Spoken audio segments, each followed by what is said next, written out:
Pernahkah kamu merasa bahwa kehadiranmu begitu mudah diabaikan, seolah-olah keberadaanmu hanya dihitung ketika mereka butuh sesuatu? Tapi tunggu dulu, bagaimana jika justru dengan menghilang kamu membuat dunia mereka runtuh? Ini bukan tentang balas dendam, bukan juga permainan manipulasi. Ini tentang memahami nilai dirimu sendiri dalam dunia yang seringkali hanya tahu cara mengambil, bukan menghargai. Sebagian orang akan berkata, bukankah itu kejam menghilang tanpa penjelasan? Tapi di sisi lain ada yang berbisik dalam hati, bukankah lebih kejam membiarkan dirimu terus terluka di tempat yang tidak pernah memberimu tempat yang layak? Dan disinilah kutipan Marcus Aurelius bergema. Jika sesuatu di luar dirimu mengganggumu, rasa sakit itu bukan karena hal tersebut, melainkan karena penilaianmu terhadapnya. Dan kamu memiliki kekuatan untuk mengubah penilaian itu. Kadang kita menyadari bahwa satu-satunya cara untuk menghentikan siklus rasa sakit adalah dengan mencabut diri sepenuhnya dari medan yang tak lagi subur untuk jiwa kita tumbuh. Video ini bukan hanya tentang mereka, tentang bagaimana mereka akan merasakan kekosongan saat kamu benar-benar menghilang dari hidup mereka. Ini juga tentang kamu, tentang perjalanan mengingat harga dirimu, tentang pemahaman bahwa kamu tidak pernah diciptakan untuk menjadi pilihan yang disisihkan, tapi sebuah kehadiran yang layak dihormati dan dihargai. Ada 9 tahapan emosional yang akan mereka alami saat kamu menghilang, dan setiap tahap bukan hanya akan mengubah persepsi mereka terhadapmu, tetapi juga membuka matamu terhadap betapa kuatnya keputusan untuk melepaskan bisa membentuk kembali hidupmu. Dan di akhir ada satu tahap tambahan, bonus emosi yang akan mereka rasakan, yang akan membuat semua keputusanmu terasa begitu tepat.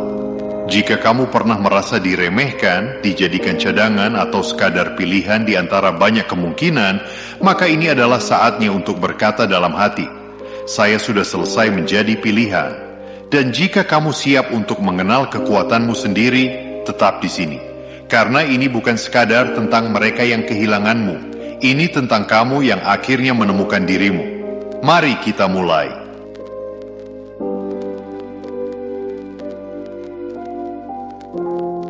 Nomor 1. Sengatan penolakan. Disinilah semuanya dimulai. Mereka tidak pernah berharap Anda menghilang. Tidak ada dalam pikiran mereka bahwa Anda akan selalu ada. Anda adalah orang yang berusaha, orang yang membuat rencana, orang yang peduli. Anda adalah orang yang dapat mereka andalkan sampai Anda tidak ada. Ketika Anda menghilang, itu seperti memukul mereka dengan batu bata yang tidak pernah mereka lihat datang. Anda mungkin pernah mendengar pepatah, Anda tidak akan pernah tahu apa yang Anda miliki sampai hilang. Itulah yang terjadi ketika Anda menghilang. Izinkan saya menjelaskan ini.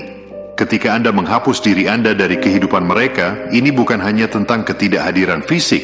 Ini tentang menarik diri dari semua yang Anda wakili. Kenyamanan, validasi, ketersediaan konstan. Mereka merasa ditolak, tetapi itu bukan penolakan tingkat permukaan. Itu adalah sengatan pribadi yang dalam. Karena untuk pertama kalinya mereka menyadari bahwa mereka tidak memiliki kendali atas Anda. Orang-orang tidak suka mengakuinya, tetapi ketika mereka tahu seseorang akan selalu ada di sekitar mereka, mereka mulai memperlakukan mereka seperti jaring pengaman. Anda menjadi pilihan, bukan prioritas. Ketika Anda menghilang, Anda merenggut jaring pengaman itu dari bawah mereka, dan saat itulah kepanikan terjadi. Seperti jatuh bebas, mereka pikir mereka bisa menganggap Anda biasa saja, dan tiba-tiba mereka bertanya-tanya, bagaimana saya membiarkan ini terjadi? Bagaimana saya bisa kehilangan kendali? Sengatan penolakan sangat menyakitkan. Ketika Anda secara emosional tersedia, mereka menerima cinta dan kehadiran Anda begitu saja. Mereka berasumsi Anda akan selalu ada, apapun yang mereka lakukan. Mungkin mereka bahkan berpikir bahwa mereka membantu Anda dengan membuat Anda tetap ada. Itulah ironi yang sebenarnya. Mereka pikir mereka memberi Anda remah-remah, tetapi kenyataannya Andalah yang menyatukan hubungan itu. Inilah yang perlu Anda pahami jika Anda ingin membuat mereka merasakan sengatan penolakan. Anda tidak dapat memberi mereka peringatan apapun. Jangan beritahu mereka bahwa Anda akan pergi, jangan beri mereka ultimatum, dan jangan minta perhatian mereka. Pergilah saja tanpa kehadiran mereka. Ketika Anda menghilang tanpa penjelasan, itu lebih menyakitkan karena mereka tidak pernah melihatnya datang. Itu memaksa mereka untuk merenungkan tindakan mereka, tetapi itu juga memberitahu mereka dengan lantang dan jelas bahwa Anda sudah selesai tidak dihormati. Saat Anda pergi, jangan lihat ke belakang. Mereka akan merasakan penolakan dan percayalah itu akan memukul mereka dengan cara yang tidak pernah mereka duga. Orang yang mereka pikir dapat mereka kendalikan, orang yang selalu ada, tiba-tiba telah meninggalkan mereka. Nomor 2, kekosongan merindukanmu. Disinilah hal itu menjadi menarik. Setelah sengatan penolakan mereda, mereka mulai merasakan sesuatu yang lain, kekosongan. Mereka tidak berpikir mereka akan merindukan Anda, tetapi sebenarnya mereka merindukan Anda. Mereka mungkin meyakinkan diri mereka sendiri bahwa mereka tidak akan peduli jika Anda pergi. Oh, jika mereka pergi, saya akan melanjutkan hidup, pikir mereka. Tetapi apa yang terjadi ketika Anda benar-benar menghilang? Mereka mulai merasakan kekosongan, dan itu bukan kekosongan biasa. Itu adalah jenis kekosongan yang menyerang mereka. Mereka menjalani hari-hari mereka, melakukan hal-hal yang sama yang selalu mereka lakukan, tetapi ada sesuatu yang hilang. Saat itulah mereka menyadari Anda adalah orang yang menambahkan makna pada hidup mereka. Anda membawa energi, kehangatan, dan stabilitas emosional, dan sekarang tanpa Anda, semuanya terasa hambar. Anda lihat ketika seseorang menganggap Anda begitu saja, mereka berasumsi Anda hanya bagian dari latar belakang mereka. Berasumsi bahwa dinamika antara kalian berdua dapat digantikan. Tetapi inilah kebenarannya. Tidak ada orang lain yang membawa apa yang Anda lakukan dalam hidup mereka.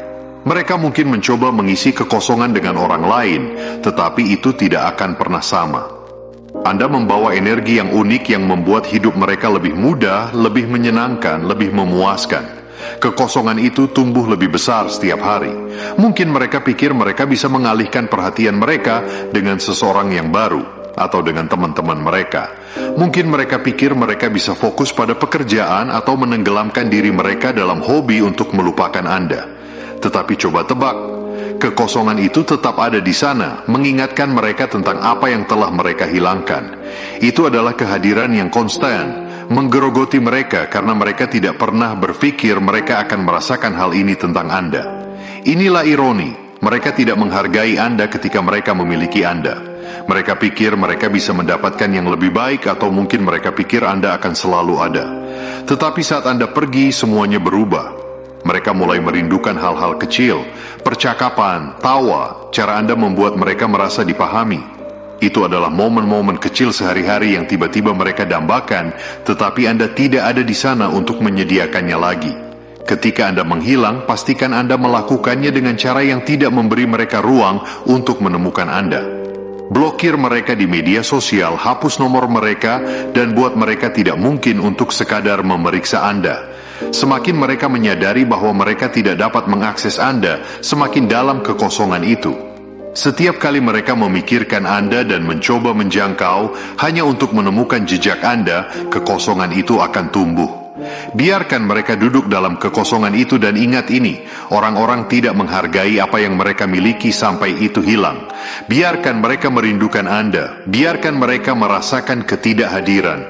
Semakin mereka merasakan kekosongan itu, semakin mereka akan mulai memahami apa yang Anda bawa ke dalam hidup mereka. Nomor 3, rasa ingin tahu yang luar biasa. Pada titik ini mereka berada jauh di dalam kekosongan dan mereka mulai menjadi putus asa. Rasa ingin tahu muncul dan itu luar biasa. Pertanyaan besar dalam pikiran mereka sekarang adalah, di mana mereka? Apa yang mereka lakukan?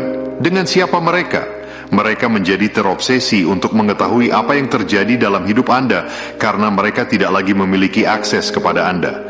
Anda adalah misteri dan tidak ada yang lebih meresahkan daripada tidak mengetahui apa yang terjadi dengan seseorang yang pernah begitu dekat. Di era media sosial, tahap ini bahkan lebih intens. Mereka akan memeriksa Instagram, Facebook, TikTok Anda, setiap platform, hanya untuk melihat sekilas apa yang Anda lakukan.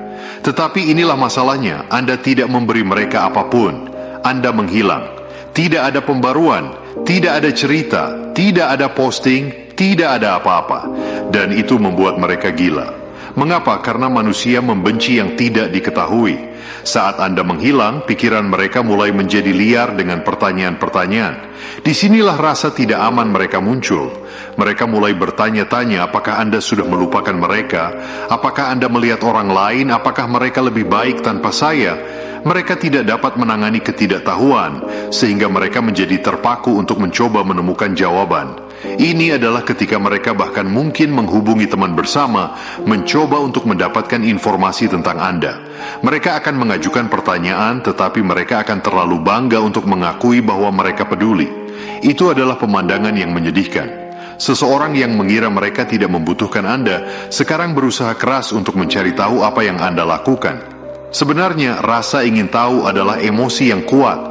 Ketika seseorang tidak bisa mendapatkan jawaban yang mereka inginkan, pikiran mereka mengisi kekosongan. Mereka akan mulai membayangkan Anda dengan orang lain, membayangkan Anda lebih bahagia, lebih terpenuhi tanpa mereka. Dan pikiran itu menggerogoti mereka hari demi hari.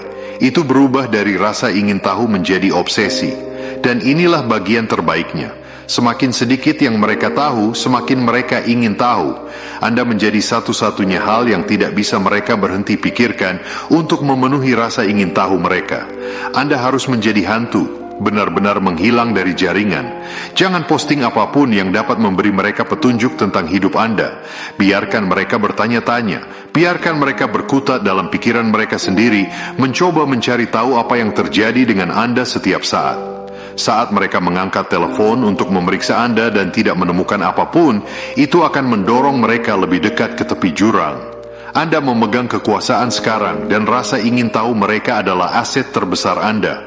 Jangan beri mereka jawaban, beri mereka keheningan. Nomor 4, refleksi diri yang dalam. Ada satu momen yang sering kali menjadi titik balik dalam hidup seseorang. Bukan ketika mereka ditinggalkan, tetapi ketika mereka dipaksa duduk sendiri dalam diam dan akhirnya mendengar suara hati mereka sendiri tanpa gangguan. Dan anehnya, kesunyian itulah yang paling berisi. Bagi sebagian orang, ini adalah momen kebangkitan. Bagi yang lain, ini adalah momen kehancuran. Tapi bagi mereka yang kehilangan seseorang yang dulu mereka anggap sepele, ini adalah awal dari refleksi diri yang menyakitkan. Beberapa orang mungkin akan berkata bahwa meninggalkan tanpa penjelasan adalah tindakan kejam, bahkan pengecut. Tetapi ada sisi lain dari kebenaran ini yang jarang dibicarakan. Tidak semua keheningan adalah kekosongan. Terkadang diam adalah satu-satunya cara untuk membuat seseorang benar-benar mendengarkan. Seperti yang pernah diungkapkan oleh Epictetus, orang bodoh menyalahkan orang lain atas kesalahannya. Orang bijak menyalahkan dirinya sendiri.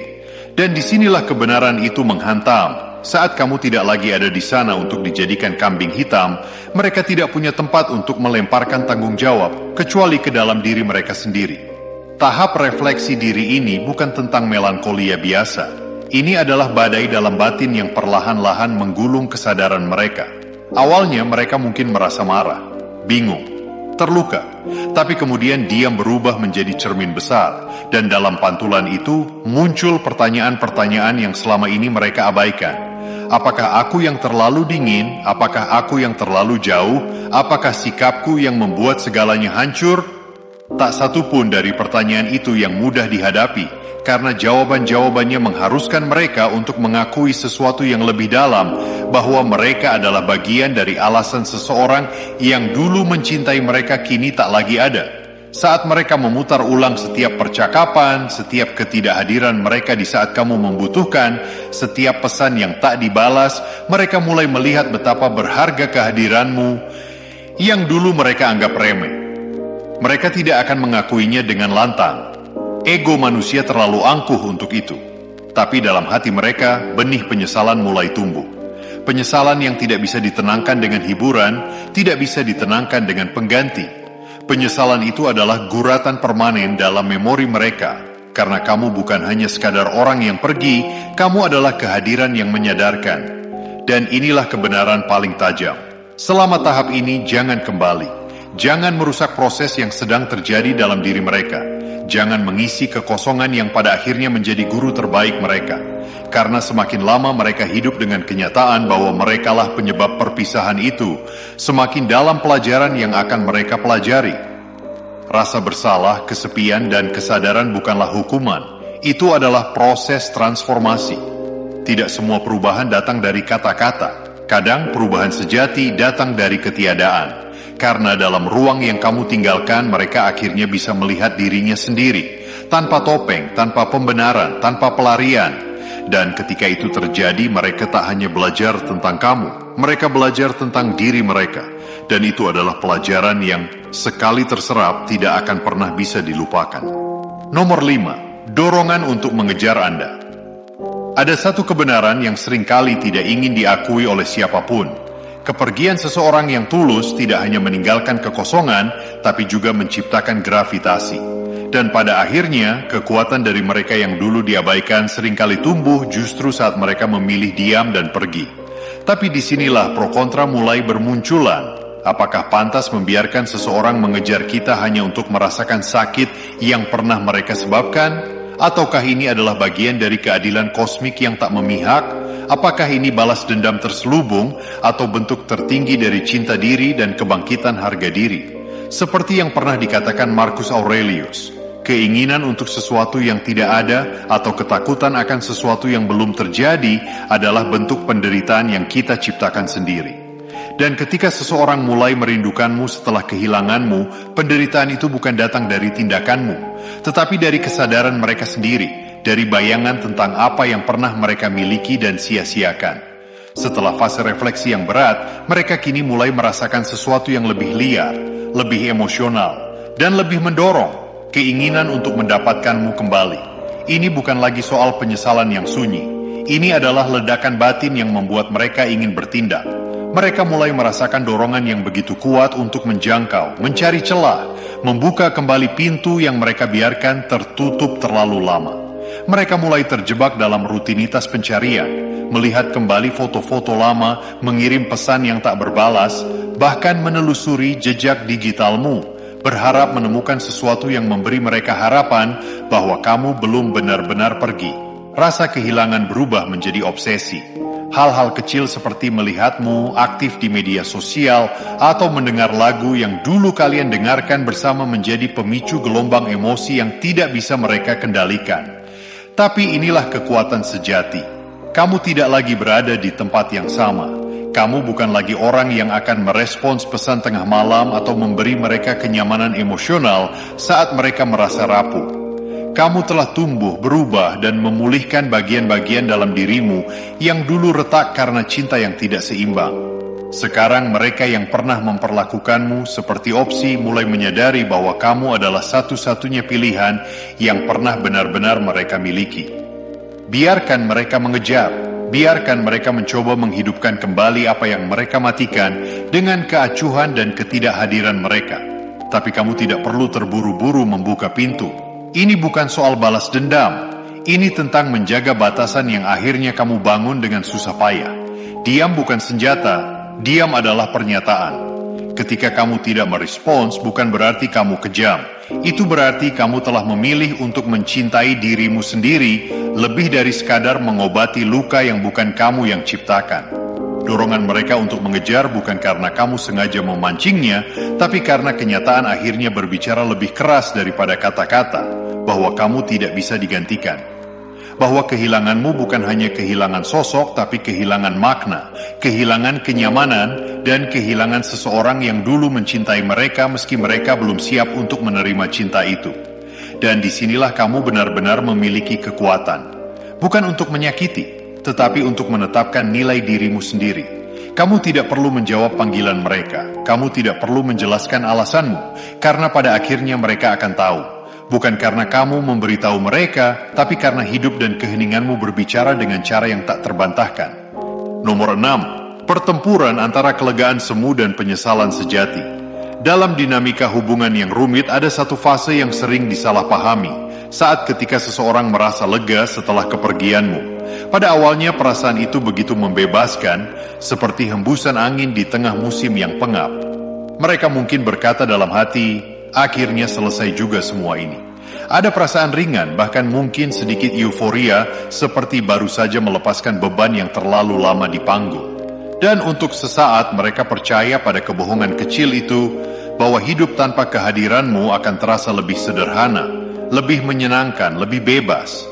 Namun kebebasan yang mereka rasakan adalah kebebasan yang kosong. Itu bukan ruang yang mereka isi dengan makna, melainkan ruang hampa yang perlahan menyedot mereka ke dalam kehampaan emosional.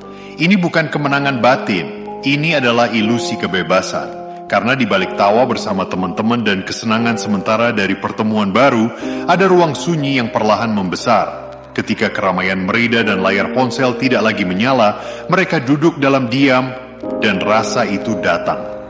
Penyesalan. Bukan yang meledak dalam satu momen dramatis, melainkan yang merayap pelan seperti kabut masuk ke setiap sudut kesadaran mereka. Mereka mulai menyadari bahwa kehadiranmu bukan sekadar rutinitas. Kamu adalah jangkar. Kamu adalah tempat pulang. Kamu adalah satu-satunya suara yang mampu mengurai kekacauan dalam pikiran mereka. Dan ketika mereka mencoba menggantimu, melalui kencan cepat, pelarian sesaat, atau keintiman palsu, mereka menemukan satu kenyataan pahit. Kamu tidak tergantikan. Mereka berpikir bisa menggantimu dengan seseorang yang lebih muda, lebih seru, lebih tidak menuntut. Tapi apa yang mereka temukan hanyalah kulit luar tanpa kedalaman, interaksi tanpa makna, keintiman tanpa koneksi. Seperti yang sering diyakini dalam filsafat kehidupan, hal-hal yang tampaknya menyenangkan di awal, seringkali menyakitkan pada akhirnya. Dan yang terasa pahit di permulaan, bisa jadi menjadi manis pada waktunya. Begitu pula mereka. Mereka tertarik pada kebebasan karena terasa manis, tetapi hanya untuk menemukan bahwa kebebasan itu tak memiliki jiwa. Dan ironisnya, kehadiran yang dulu mereka anggap membebani justru adalah satu-satunya yang membuat mereka merasa utuh. Jangan buru-buru kembali ketika penyesalan mereka muncul. Biarkan mereka duduk dalam kekosongan yang mereka pilih. Biarkan mereka merasa haus di tengah lautan ilusi yang mereka kira menyegarkan. Karena pada akhirnya, bukan kepergianmu yang menyakitkan mereka, tapi kesadaran bahwa mereka sendirilah yang mendorongmu pergi. Kesadaran bahwa di dunia ini yang penuh distraksi, mereka justru kehilangan satu hal yang paling nyata, dirimu. Dan kesadaran itu tidak datang dengan suara keras, melainkan dengan keheningan yang menggema tanpa akhir.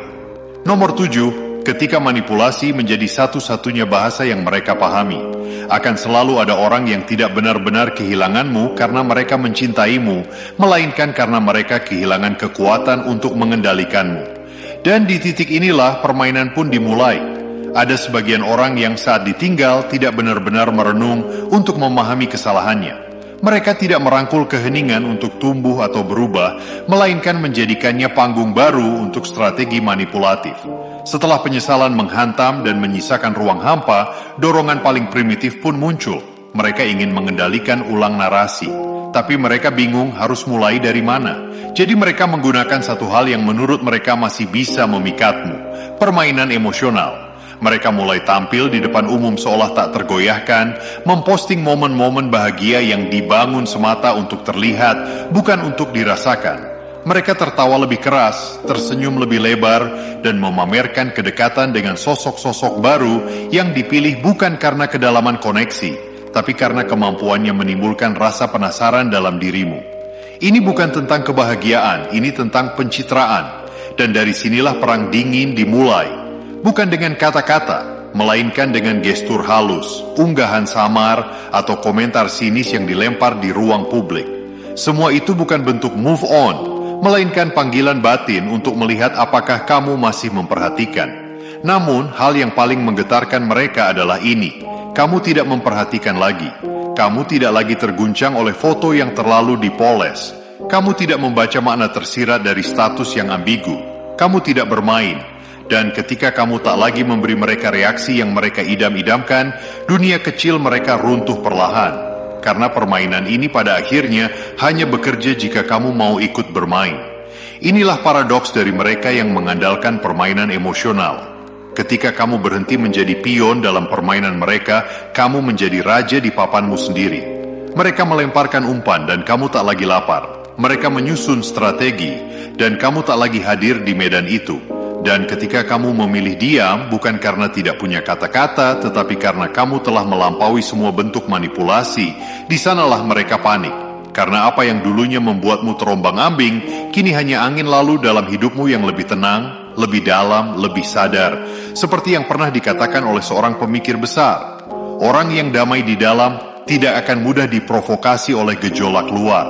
Kamu telah mencapai tempat itu. Tempat di mana permainan berhenti karena kamu memilih tidak bermain. Tempat di mana kendali bukan lagi soal dominasi atas orang lain, melainkan penguasaan atas diri sendiri. Dan itulah momen ketika mereka sadar bahwa kamu bukan hanya hilang, kamu sudah selesai.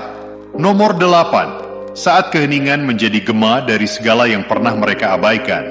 Ada satu hal yang lebih mengganggu dari kata-kata tajam, lebih menusuk dari bentakan kemarahan, dan lebih mengguncang dari pertengkaran panjang, yaitu diam. Keheningan dalam bentuknya yang paling murni adalah cermin. Dan seperti semua cermin, ia tidak menipu, ia hanya memantulkan. Ketika kamu memilih diam, bukan karena kamu kehabisan kata, tapi karena kamu tidak lagi ingin berbicara, itulah saat mereka benar-benar mulai mendengar. Di titik ini, orang-orang yang dulu merasa begitu nyaman dalam ketidakhadiran empati mulai gelisah. Dulu mereka mungkin mengabaikan pesanmu, menunda membalas teleponmu, atau menanggapi kehadiranmu seperti sebuah rutinitas yang bisa ditunda-tunda. Namun kini setelah kamu benar-benar diam, tidak ada pesan untuk diabaikan, tidak ada telepon untuk ditolak, tidak ada keberadaan untuk dikecilkan. Yang tersisa hanyalah ruang kosong dan gema dari semua pilihan buruk mereka sendiri. Dan di ruang kosong itu kekacauan dimulai. Mereka mulai menebak-nebak. Apakah dia sudah melupakan aku? Apakah dia benar-benar pergi? Apakah ini semua salahku? Setiap pertanyaan itu muncul bukan karena kamu mengucapkannya, tapi karena keheninganmu menciptakan ruang bagi kesadaran mereka untuk tumbuh. Dan yang lebih menyakitkan dari mendengar kata-kata tajam adalah menyadari bahwa tidak ada satupun kata yang datang. Bahwa kamu telah benar-benar memilih untuk tidak lagi terlibat. Dunia kita saat ini dibanjiri suara, dari notifikasi hingga story, dari teks instan hingga suara panggilan malam hari. Semua orang terbiasa dengan respons. Bahkan pertengkaran pun bisa menjadi bentuk perhatian yang mereka harapkan. Tapi ketika kamu tidak memberi mereka itu, tidak perhatian, tidak kemarahan, tidak reaksi, mereka tidak tahu harus bagaimana.